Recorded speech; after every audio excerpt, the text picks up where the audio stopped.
एक ऐसा आदमी जो किसी भी सुंदर लड़की को देखता है तो वो उसकी लेने का प्लान बना लेता है। दरअसल इसका नाम विवेक होता है, जो शहर में रहकर जॉब करता है और जब वो अपने गांव आता है तो पलंग तोड़ कैप्सूल को दारू में घोलकर पी जाता है और अपनी बीवी की बहुत बुरी तरह से लेता है। अब वो शहर जा रहा होता है कि तभी साइड में एक सुंदर लड़की को देखता है और उसको देखते ही विवेक के नीचे हलचल होने लगती है। वो उस पर लाइन मारने की कोशिश करता है लेकिन वो उसको भाव नहीं देती। जब वो अपने ऑफिस आता है तो उसकी नजर एक लड़की पर पड़ती है। विवेक अब अपने केबिन में आता है तो पियोन क्लाइंट भेजने को पूछता है, लेकिन विवेक पहले लड़की को अंदर लेने को कहता है। वो लड़की जैसे ही अंदर आती है विवेक के नीचे फिर से हलचल शुरू हो जाती है। लड़की अपना इंश्योरेंस अप्रूव कराना चाहती थी लेकिन विवेक तो उसके सामने सब कुछ खोलने को तैयार था। विवेक बोलता है आपका काम बहुत जल्दी हो जाएगा, जिससे वो लेडी खुश हो जाती है। यहाँ विवेक एक डॉक्टर के पास आता है और उससे शर्माते हुए उससे पलंग तोड़ डीएच कैप्सूल मांगता है। डॉक्टर उसको ऐसी दवाई देता है कि पूरी रात तू पलंग तोड़ेगा। अब वो अपने घर आता है जहाँ एक बीमार औरत उसके साथ किराए पर रहती है। उसकी एक इंदु नाम की बेटी होती है जिसको बहला फुसलाकर विवेक हर रोज बुरी तरह क्रिकेट खेलता है। इस आदमी को जहाँ लड़की दिखती है ये अपनी राल टपकाने लगता है। यहाँ विवेक दिव्या को कॉल करके बताता है कि आपके पेपर रेडी हो गए हैं, लेकिन वो अभी अपने पार्लर में होती है। इसीलिए वो उसके पार्लर का एड्रेस पूछता है और 10 मिनट में ही वहाँ पहुँच जाता है उसके पेपर देने के लिए। और जैसे ही विवेक सामने देखता है तो दिव्या उसको कड़क माल लग रही होती है और वो उसको पेपर देते ही काफी पर चलने को बोलता है, लेकिन वो काम का बहाना बता के चली जाती है और दिव्या के सपने देखने लगता है जहाँ वो उसको अपनी गोद में लेकर उसके साथ रोमांस कर रहा होता है। अब वो किसी न किसी बहाने उससे पार्लर में मिलने आने लगता है और जब रात को घर आता है तो उसने टाइम पास के लिए एक मोटी लड़की को प्यार के जाल में फंसा रखा था। यहाँ वो लड़की अपनी फ्रेंड को बताती है कि विवेक बहुत कमीना आदमी है, वो रात को मेरे साथ बहुत बुरा बिहेव करता है और ये भी बताती है कि मैं अभी उससे छुटकारा भी नहीं पा सकती क्योंकि मेरे पास अभी कोई जॉब नहीं है और मुझको हर महीने उससे फाइनेंशियली हेल्प लेनी पड़ती है। अगली रात वो विवेक को कॉल करके बताती है कि मेरी माँ का देहांत हो गया है, लेकिन वो आने से मना कर देता है। इसलिए कुछ आदमी मिलकर उसका अंतिम संस्कार कर देते हैं। अगले दिन वो आकर फोटो के सामने हाथ जोड़ता है और उसको कमरे में चलने को कहता है। डायना अपनी फ्रेंड को बताती है कि विवेक मेरे साथ रात को बहुत गलत रवैया रखता है। जब वो हमारे घर रहने आया था तो मैंने उसको बहुत अच्छा आदमी समझा था, वो हमारी मदद भी किया करता था, मेरी माँ को हॉस्पिटल भी ले जाया करता था। मुझको मालूम नहीं था कि ये सब उसका एक दिखावा है मुझको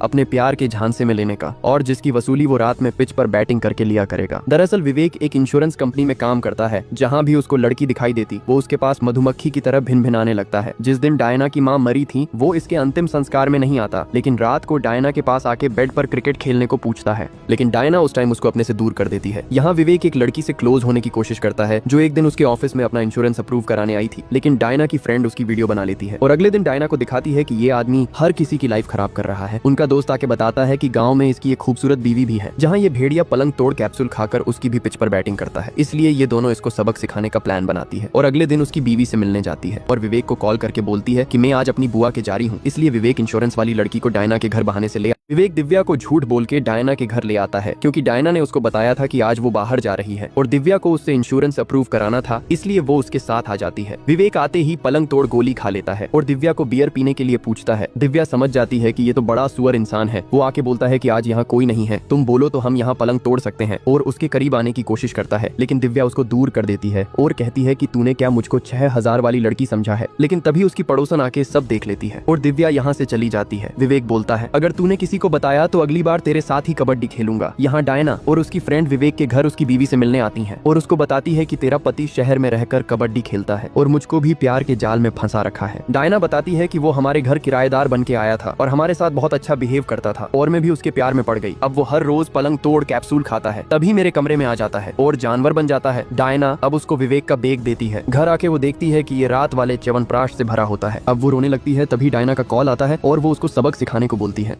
यहाँ डायना और उसकी फ्रेंड विवेक की बीवी को बताने की कोशिश करती है कि उसका पति एक भेड़िया इंसान है जो शहर में रहकर हर रोज एक नया शिकार देखता है और पलंग तोड़ कैप्सूल खाकर उनके साथ पलंग तोड़ता है, लेकिन उसकी बीवी को उनकी बात पर विश्वास नहीं होता और उनको इग्नोर करके जाने लगती है। लेकिन डायना उसको उसके पति की फोटो दिखाती है जिसमें वो उसके गले लग रहा है और बताती है कि इसने मुझको भी अपने प्यार के जाल में फंसाया और अब पटाखा गोली खाकर मेरे साथ हर रोज क्रिकेट खेलता है। ये सुन के उसको बहुत बड़ा शौक लगता है, क्योंकि उसको पता था कि उसका पति एक सुअर इंसान है, लेकिन ये नहीं पता था कि वो दूसरी जगह भी क्रिकेट खेलता है। डायना बताती है कि अब वो एक दिव्या नाम की लड़की के पीछे पड़ा है जो एक पार्लर में काम करती है और अब वो उसके ही सपने देख रहा है कि कैसे उसको अपने प्यार में फंसा सके, लेकिन अब हमको साथ मिलके उस भेड़िए का पर्दाफाश करना होगा। लेकिन उसकी बीवी वीडियो कॉल पर उनका साथ देने से मना कर देती है कि मुझको मेरे हाल पर छोड़ दो। लेकिन अगले दिन विवेक जैसे ही उसके पास आता है वो फिर से सुअर जैसा बिहेव करता है, जिससे उसकी बीवी डायना का साथ देने के लिए मान जाती है। और अगले दिन विवेक जैसे ही अपने घर आता है उसकी बीवी बाहर से गेट बंद कर देती है और अंदर आकर वो डायना और उसकी फ्रेंड को सामने देखता है। जब विवेक घर आता है तो उसकी बीवी उसको अंदर भेजकर बाहर से ताला बंद कर देती है और अपनी सास और बच्चों को एक दिन पहले ही गांव से बाहर भेज देती है। जब वो अंदर आके देखता है तो डायना और उसकी फ्रेंड वहीं होती है। विवेक अपनी बीवी से पूछता है कि ये दोनों झल्ली यहाँ क्या कर रही हैं। डायना की फ्रेंड उसको बैठने को बोलती है। विवेक जैसे ही कुर्सी पर बैठता है, डायना उसके फेस पर स्प्रे मारती है और वे तीनों मिलकर उसको रस्सी से बांधने लगते हैं, क्योंकि विवेक बहुत सुअर इंसान होता है और उसकी बीवी को उसके बारे में पता चल गया था कि वो शहर में रहकर दूसरी लड़कियों के साथ भी क्रिकेट खेलता है और उसकी बीवी को उसके बैग से पलंग तोड़ दवाइयां भी मिल गई थी, जिसको वो खाकर बैटिंग किया करता था। लेकिन अब ये तीनों साथ आ गई होती हैं। विवेक खुलने की बहुत कोशिश करता है, लेकिन डायना उसके मुंह पर भी टेप लगा देती है। अब डायना की फ्रेंड अपना यूट्यूब चैनल एक्टिव करती है और सभी लोगों को विवेक की सच्चाई दिखने की कोशिश करती है कि उसकी इतनी खूबसूरत बीवी होते हुए भी ये आदमी बाहर मैच खेलने की कोशिश करता है। डायना अब चैनल पर आती है और लाखों लोग उसको लाइव देख रहे होते हैं। वो बताती है कि ये आदमी मेरे घर रेंट पर रहने आया था और हमारे साथ अच्छे से घुल मिल गया और मेरी माँ को गलत दवाइयाँ देकर उनको पैरालाइज कर दिया।